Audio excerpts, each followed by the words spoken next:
The sweet story behind how Elton John and Brandi Carlile first met. We clicked. Elton John and Brandi Carlile may have been born decades apart, but their friendship is one for the ages. After meeting nearly 2 decades ago, the two Grammy-winning musicians have become so close, they consider each other family. Performing together on Saturday Night Live as the April 5th episode's musical guests, the duo have collaborated a number of times over the years, but most recently on their 2025 album, Who Believes in Angels? And when they're not in the studio, they're just hanging out as best buds. From performing together in front of massive audiences to vacationing with their families, John, 78, and Carlile, 43, have grown very close through the years. In one photo shared on Instagram featuring John, his husband David Furnish, and Carlile with her wife Katherine Shepard, the Broken Horses singer described the group as her gorgeously dysfunctional found family.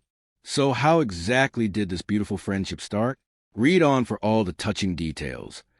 The two musicians first met in 2009 after Carlile wrote John a letter asking him to play piano on her song Caroline on her album Give Up the Ghost. I wrote him a letter. Carlile explained during a December 2024 appearance on a Late Show, describing herself as a massive Elton John disciple from a young age. Carlile had just come to California and got a record deal when she decided to reach out to her music idol. I asked him if he would come and play piano on one of my songs, she recalled. And in true Elton fashion, he agreed to do that outrageous thing.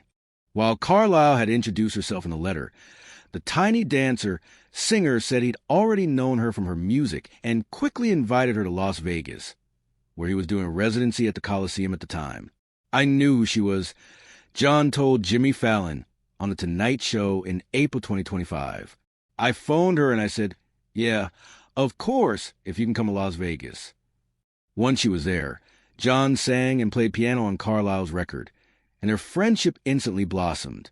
The minute she arrived in the studio, I fell in love with her, and I fell in love with her talent, her voice, John said on The Tonight Show. But more than that, I fell in love with the person. We become firm friends, and we're like family. Carlile shared on The Tonight Show that John and his longtime songwriting partner, lyricist Bernie Taupin, are the reason she ever touched an instrument or wrote a song. I was so inspired by them from the time I was 11 years old, she told Fallon. And the song that catapulted that inspiration was the duo's 1969 ballad, Skyline Pigeon. I went to the King County Library and I borrowed a CD called Here and There. It was like a live recording she shared on The Late Show. The music changed my whole worldview.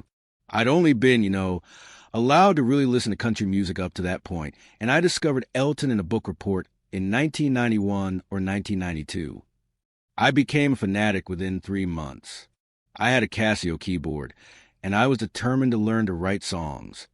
It was a serendipity moment. John said on The Tonight Show about how his friendship with Carlile started from a letter. Indeed, on his website, John said they were destined to meet. The first time I met Brandi, we clicked immediately. It was like we were a long-lost brother or sister or something. It was just kismet.